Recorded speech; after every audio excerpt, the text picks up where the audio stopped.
They'll be calling you a radical. So much to talk about. First and foremost, before I talk about the greatest lie ever told in human history, and I talk about the Chinook John Muir salmon are officially, well, not officially, but it looks like they've gone extinct. You know, if you don't know who John Muir was, you need to look it up. Wow. He's rolling over in his grave. I've got the coolest ever John Muir shirt around here. I'm going to talk about the Syrian refugee situation and a lot of things. First and foremost on the Syrian refugees, isn't what we do? Kick the can on me. Stop making refugees! Stop bombing the fucking place! Stop bombing the place! Stop bombing the place! When Sandra and I were protesting at the UN, we met some really great, incredible foreign dignitaries from Africa. I got to tell you, we got to sit right there. You know, when I went in, they detained me. They detained her. Austrian police had her. We had an attorney who showed up just out of the blue, just watching my YouTube site to help me. A kid showed up, drove all the way from Lent to make me a hot spot. People came from all over. Wow.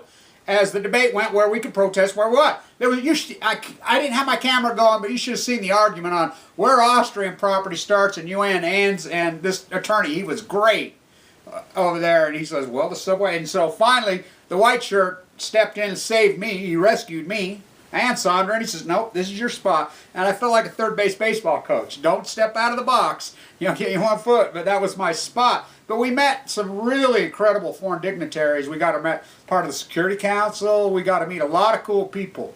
And we got to talk to, they wouldn't talk to us, a lot of really evil, sick bastards who all work for the IAEA.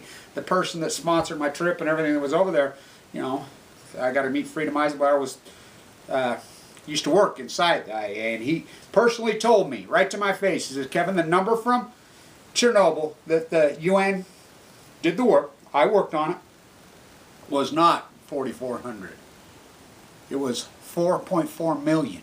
The IAE overrode them and just simply changed the decimal. So I want to talk about this coming up Friday. As you know, my yellow and black Friday, I was going to do a black and yellow, but that was taken. Go Steelers. Well, they're Steelers, all right. Walmart, the new East India Company, you know, don't you love it how the Democratic Party, and I'll get right to Barack Obama that told the greatest lie in human history ever. Don't you love it how they're still talking? They're the Party of Labor. Bernie says it right. He calls it out on that issue. Isn't it funny how all of these presidential candidates will talk about everything and everything, but they sure won't talk about Fukushima. They won't talk about... Of all the artists that have came to me and all the artists that I've worked with over this path, and I've worked with some amazing, incredible artists, I got to tell you, that's the one thing that I don't think people know. I've worked with hundreds of artists along this post-Fukushima fight. Hundreds! I mean, poets, the music that I have, the stuff said to me. Oh my God, I can't believe what great artists there are in this country. And no, I'm going to do a show just on the stuff sent to me. She's my favorite, you know. She's the real deal. That's Lori Still in San Diego. That's one amazing artist. She takes retro clothing, you know, our gig, post-ignorance, everything retro, right? We paint with tomato soup, you know, because it's so cheap, and it's disturbing, by the way. Once you paint with it, it's got to be super glue in it. But she's my favorite, and she sews them with her mom, who died of cancer, you know, lived right by 3 Mile Island. Her mom died way young, you know, in Scripps and Huntsman, the luxury goods of cancers, lied to her. She fits the thesis so perfect, she gets it. You know, so many of these artists get it. But, so, the greatest lie ever told in human history, you know, ties into this, as we always protest, we go to nuclear reactors. Now, my website went down, but I'm working on my own. You know, believe it or not, I'm building my own website. You got to see that. Wow, you want to talk? Whew, I'm getting there, I'm getting there, I'm getting there. And so, Black and Yellow Friday, we have pictures. We had people, we protested all the reactors. We go to the reactor, we hold up our art, whatever. There's great photographs. They're all there. We'll get it back. And so, but, you know, it's a National Day of Non-Consumption. You know, everybody wants to go freaking crazy and consume and feed this beast. There's the problem. No, not us. I'm going to protest at Walmart this year. Last year I was in the Energy Solutions dump site. No security, no nothing. I mean, the most dangerous place could be in the world, one of them. There ain't no security there, so I walk right. I know where you can't go. I don't cross the line. I know the law. I keep the law in my back pocket. Everybody out there knows me. Security, the state of Utah, everybody knows me. And they know that I'm fighting for them. you know, the governor, I go at him and everything, but the governor actually very much likes me. And, you know, a lot of these people do, because, you know, they know I'm filling a void, and they know I'm very much needed. My voice is very much needed, you know, and yeah, I can fight and argue, get intense with them. That doesn't mean I don't love them. You know, I love my enemies. So, we protest on, you know, and just do it by yourself, throw up your video, you know, we'll organize them together, throw up your photographs. It's important you get a video, you get just a photograph. You know, get them to me, get them around. You know, go to my Facebook page, really great, just throw them there. And so, but the greatest lie in human history ever told, Barack Obama, right here, stood on the Rose, in the Rose Garden White House, right before him and Secretary Chu were flown out of the country as the plume went over. His wife and children were already flown out of the country. They knew. They were detecting it immediately. Radnet was crashed. Gina McCarthy was head of Radnet. They crashed Radnet. All of us know. We were all watching it. I'm getting stuff leaked to me. I'm reading it out, leaking it into the domain. The only study out of the ocean. The only reason it's even in the domain. It got leaked to me, and I just fucking read it out there. You know, and it's all over. Then they came out and says, yeah, here it is. So, but he stood there and said, the United States populace has the right to know, and he's still pro-talking. You know, he was propped up by the nuclear industry. Axelrod, all of them put Marie Antoinette, you know, in the White House. It was the nuclear industry. Put him. Hillary ran, I mean, the kettle calling, I mean, literally, Hillary ran ads in the swing seats saying this guy's being propped up by the nuclear. We don't get to see the real political theater because if you're not in a swing state, which most states aren't swing states, they're branded. So, he says the American public has the right to know. The greatest lie. So I've been the opposite. I'm an artist. This whole genre or whatever, my PhD, I started out because I'm so pissed off because they captured PhDs. The PhD was captured through peer review. It's not PhDs. So Aaron Swartz, MIT Media Lab, they've captured it, they hide it all. If there is any, so they can manipulate, which gets a lie, it's illegal, so I've been the opposite. I've been the counter. I mean, I've been the pure, real contrary, as transparent, as open as humanly possible. He told the greatest lie, I told the greatest truth. It's that true. It's that simple. He told the greatest lie in human history, I told the greatest truth. Him, covered up, me, transparent in the open. Everybody feed me thing, you know. His group, liars. Our group, honest. His group, secret, for money. Our group, we don't give a fuck. We'll do it for free. We just want the world to know. Like I said, in Syria, I was in Budapest. I was on the train going from Vienna to Budapest when this guy sat next to me and he was beat to hell, and I didn't even realize that it had started already.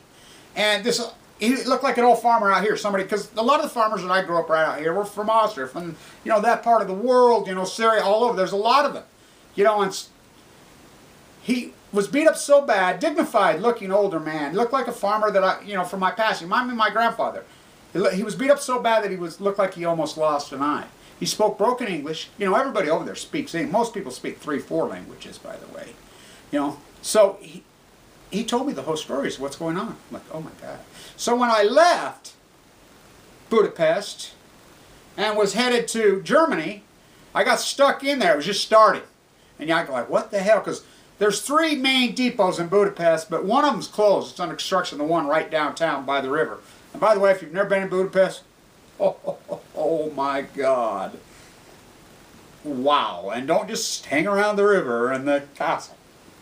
You know, get across. And I met this incredible female, this incredible woman at a beer fest. You know, she just talked to me, and anyway, she showed me, and that's how I got to go out to, you know, Camaria Park and all the statues of Lenin, and I got all that cool stuff out there. Oh my God, I mean, that guy, woo, you want to talk a trip, the dude that runs out, and it's in the middle of nowhere. And out through the countryside, she showed, wow, what a beautiful place. Their houses, their yards, they don't have grass. Their yards are actually utilitarian. They grow vegetables and fruit and flowers in their gardens and their house. They're spectacular, by the way. The countryside in Slovakia, I got to go there. I mean, wow. You know, the birds and the animals, everybody says, oh, you should see the herds of freaking deer across Germany on the train. Wow, you won't see that here. Now, that deer have to hide because these guys, Johnny got your gun, even during the off-season. So, it was on. The Syrian crisis, stop making it. I mean, we're bombing the fuck out of them. I mean, you think about that whole fucking dance going, you know, the Royals back. The English fucking, you know, military colony called the United States is bombed, and the Russians bomb. It's the same old somehow. It's Waterloo. As I stood right there at the UN. I mean, it's so important. I'm protesting, talking to these people on the 200th anniversary of Waterloo. You know how Napoleon lost. It's too bad he ever lost, but they were done. That English royal family was over. How'd they win? How Wellington fucking run? Oh, he called it his inbred cousins, the Prussians, again. You know, so here it's just a board game to them. They're slaughtering those people. I heard the story. Sleeping, I mean, they can hear the drones at night. All the little kids, whatever, and then their neighbors are dead, whatever. You want to talk terrorism? So how do we, you know, we create this situation. I mean, how nice is we manufactured ISIS, now look at the byproduct. I mean, my God. Somebody says, oh, this is the bloodiest time in Paris ever. I'm like, are you kidding? Do you know anything about the French Revolution? Guillotine 40 people a freaking day? I mean, Maximilian started out as what? A capital punishment? He started out as a capital punishment advocate for an anti-capital punishment activist. That's how he started out. Then he was putting down the list, how many people they're guillotining a day, and then he got it, you know, Marie Antoinette, all roads lead to Vienna. But Barack Obama told the greatest lie in history. He told that lie and never said one word about it since. Not a word. We, the American public, I mean, you can say whatever you want, and I voted for the guy. You know, he fooled me, and it takes a lot to do to fool me. But what was the alternative? I mean, after we watched what the GOP had done, my God, what the Bush crime family, I mean, you want to talk to me. You know, so I'll be voting for Linda Lovelace, I guess. I was going to vote for Robin Hood. You know, I started the Robin Hood party, but Robin, I can't get her to come forward. You know, we need one. You know, they steal from the poor and give to the rich. That's exactly what they've done. So, you know, I've tried to get my Robin Hood. I had my Edie Siddewick, I thought, for a while, but I want people to very much know this. And my Edie, look, I warned people in the early days when this Fukushima happened. A lot of people didn't know anything about Fukushima. And they did brilliant work. They learned. You know, some of the greatest info artists in mankind were created. The work that they did, oh my God, and I warned them all. I told everybody, I've been at this a long time. If you're going to dive into this, understand. This is hardcore. You know, you better, I mean, this is hardcore. These people, look, they didn't know the story of Karen Silkwood, but that's just the tip of the iceberg. They don't play fair. These people are evil, hardcore. They'll fake, pretend who they are, act like anti-nerd. They're false. They've been doing it for generations. They're evil. Ever since this whole madness started. And they play hardball. You know, and we have the softball. Oh, hi, we're going to play softball, powder puff, t-ball. When they have Bob Gibson thrown at your head, you know, on the mound. And I don't mean the Westlake Fire mound, but just remember Bob Gibson lost Game 7 to what? A convict. You know, so it's intense. It's hardcore. When I was in the bone marrow transplant, and I'm, you know, working on my books some more, you know how I've been going with that. And, you know, I haven't been able to go back to that time that I was in there. It's been 4 years. Right now, 4 years ago, I was going in and out of coma 4 years. So I've finally been able to go back. There's lots of videos I wasn't even able to watch. It's how hardcore and heartbreaking this is. I mean, you know how it is. You lock those places away. You know, to revisit them. When you're right, you revisit them. You know, sometimes when I'm writing, it just, whoa, I can't, I mean. So, I've been able to revisit some of that. Oh, wow. Wow. But I remember the nurses that were gathering around me. I was going in and out of a coma the one night in there. And, I mean, I think everybody thought I was going to die that night. I think everybody thought. I think they were preparing, my family, the doctors, everybody. You know, I'm clinging on, and then nurses are taking turns and whole thing. I mean, they're in there, and they're like, I mean, you want to talk cheerleaders, rallying. Don't you dare give up on us, Kevin. Don't you dare. You know, when I'm clinging, I'm going, slipping in and out, I'm hanging on. Don't you, you know, and they're hitting me with everything you can, you know, drug you can think, and they're just, I mean, they're in my ear, and they're, you know, and I held on. I made it through that night. I don't know how. I don't know how. Celeste says it beautifully. Kevin, I've been here 26 years. I prepared your paperwork when you went in. She says, you know, Dr.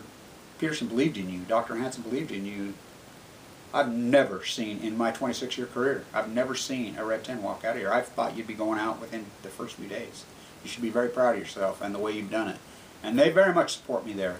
You know, they know my anti-nuclearism, and when I walk in and just go to visit, they, you know, they cheer.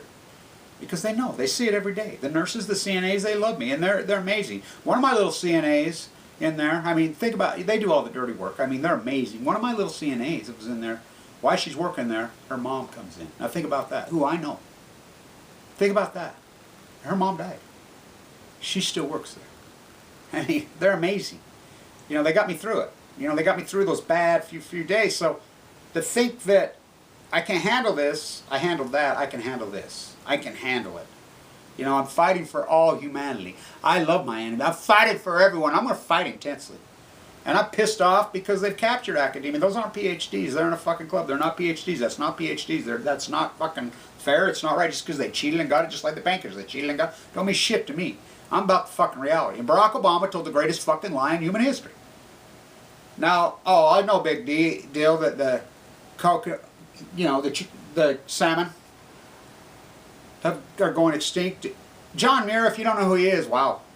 I mean, wow. He's rolling his grave. He's crying right now. That's one of my favorite places in the world, by the way. I love that place. It's right there in San Francisco. It's right there. I mean, you don't say, look what they've done in San Francisco. No one gives a fuck in California. They don't give a fuck. You know, their softball fucking silicone sandals and their fucking fake breasts and their fucking hairspray. Look at my equity in my fucking house. And now I'm not talking every man, woman, or child. You know I speak in the aggregate. I mean, what the fuck? The extinct. The word extinct. The word extinct. Barack Obama stands there, the greatest event in human history, says we have the right to know. He's still spinning nuclear. We still have a balance. I mean, it's fucking unbelievable. The greatest lie ever fucking told in human history. And we'll come back and haunt him forever. I told the greatest fucking truth in fucking human history. The fucking... You know, I shoot that video right up Teddy's ass. By the way, all my activism 2015, what a fucking year. And I've done a lot of activism my way. Oh my God, can you believe the activism this year? Wow, and I want people to understand, look, you got the camera. How many people have viewed my activism? Isn't that what you did? You went up, you called the media, you showed up, you made your friggin', you put your signs up, and the media came, and then the media put it up. Well, we don't have, I've just taken that part out. I don't need them. Because they're not going to do anything for them. They're going to chop and spin and crop me, which they did here for years. Fuck them. I'm the media. We're the media. So I hold my camera, put it up. How many people have fucking participated in my protests? Oh my God. Millions. Literally. Millions. My view count knows no justice. My uncle was in China a couple years ago. And somebody asked him, the neurosurgeon, he gave a lecture about, somebody asked him about his last name, asked if I was related to Kevin Blanch, and they stood up, some kids stood up and clapped. And he says, oh my God, I mean, you know, these videos get mirrored, they get spun around, they get up, and you know, we know for a fact, Snowden told San Jose shuffling all his nuclears around every chance they get. They're doing every, and he released a document, they admit it. But this is the great equalizer. It kills them fuckers. And maybe the NSA and the CIA and the fucking police and all these fucking people, maybe if they'd listen a little bit, pay attention to my video, maybe they'd learn something. And maybe they could protect their children and protect them. Because they're not above this. None of them above that. They get cancer too. They get cancer. They get leukemia. And their love, and this cause, it's undebatable and it's unarguable. Nuclear, we don't use it. We don't use it. The Deseret News right here. The Deseret News. And they're the mouthpiece for the fucking exploiters. They say it. California's producing so much solar energy, they have nowhere to put it. These fucking rats are just blocking it. You go around and vote for the same fucking fuckers. You know, people can say anything they want about the GOP, but let's talk about the GOP. Let's talk about the Senate, the GOP. TPP, almost, I think all but a couple voted for TPP. The fucking House, give these fucking Koch brothers anything they fucking want. Yeah, and then they fool you with God, guns, gold. You know, they fool you. Look how and then they fuck you. You know, Barack Obama, fuck. How can they still say they're progressive? Hillary fucking, I mean, come on. Bill, who signed NAFTA? Who signed TPP? Who wrote NAFTA? I mean, they're fucking professional liars. And you know, remember when fucking Perot used to look at those two and say, look at those two twins. I mean, whoosh, oh boy. I mean, how much more of the experiment you gotta have? How much more, since they started NAFTA, the trading balance, well, job, I mean, how much more do you gotta have? How much more of the experiment? Oh, Mary Margaret, what do we export? Manufacture ISIS? That's what we export. The only thing still manufactured in the United States is fake terrorism. Fuck, that's it. You know, how much more do you need? How much more leukemia? How much autism, which I proved my PhD, fucking, I proved it over and over and over. Nuclear fallout is 100% autism. That's what it's autism. I mean, all cause autism is nuclear fallout, genetic mutations. I could prove it. I have proved it. We're the capital of the world here. The same reason we're the capital of fucking world of cancer. Fucking here. 350 open air tests. Fucking hello. Energy Solutions upside. Trying to bring the fucking DU6 here. So, he told the greatest fucking lie in human history. Extinct. They used the word extinct.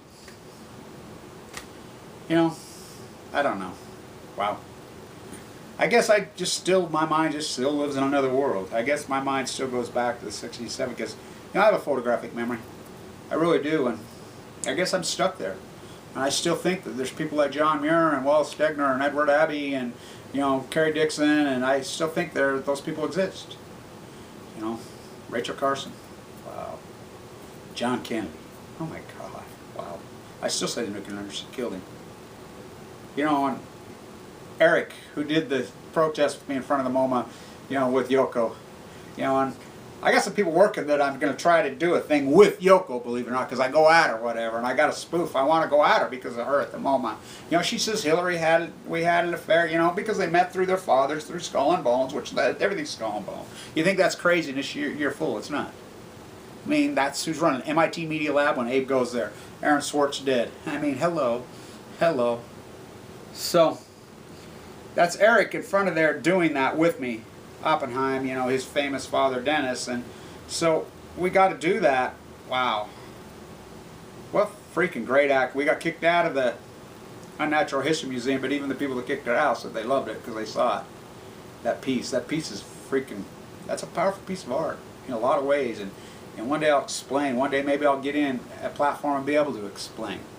There's a lot to it, so it's so fucking sad that Eric said he just was walking home and he says, I'm the one that woke him up to Rachel Carson. He says he just went to sit on the bench and there was a copy of Silent Spring. He says, oh my God, I read it. Yeah, little teeny thing about that big. Broke your heart, didn't I? Oh my God. I says, yeah, it make you fucking cry. Beyond cry. You don't think one person makes a difference? One person can't make a difference? You don't know anything about Rachel Carson. Greatest freaking environmentalist in human history. No doubt. Changed the world. But, it's a hardcore battle, but John Muir's rolling over his grave. I guess there are none left. It's like the great attorney Jerry Spence. They're extinct. Salmon going extinct. Yeah, everything going extinct. No one gives a fuck. It's fucking much arrogant fuck. We just go to the store, right? We can just have manufactured shrimp grown in fucking shrimp market where they feed them human fucking waste. We can have manufactured food, right? Fuck, what a fucked up world. We lose the passion and the fucking joy. So people that are fucking stuck in their basement and live these fucking way, they don't even know the passion and fucking joy that we know. I guess I just got spoiled by fucking having parents and grandparents and people around me and be able to live where I was, and at a very young age being able to see and be part of the landscape and go to these places and see these places and live on these places. And when I talk about the joy of life, seeing whales, seeing seals, seeing the freaking tundra swans, all of it. I mean, well, extinct. The great lawyers are extinct. The great media, the great investigative journalists are extinct. The great environmentalists are extinct. They're trying to extinct us. So, stand strong. But if you're going to take this on, I got big shoulders. I can handle it. They almost killed me anyway. I know what it is like to fucking fight. I'm in the greatest fight. So I fear no evil. Barack Obama told the greatest lie ever told in human history. I told the greatest fucking truth. Transparent, I've been the opposite. I've been so open. And if you don't understand, most of my art is conceptual. Eric did that work with me. One of my mentors, one of my people was his dad. Dennis Oppenheim. Look up his work. And, so maybe, I don't know. I call it neo-feudalism on Dada, anti-Yoko. So, but anyway, stay tuned. Another fucking species goes extinct. They try to make us extinct. Stand tuned.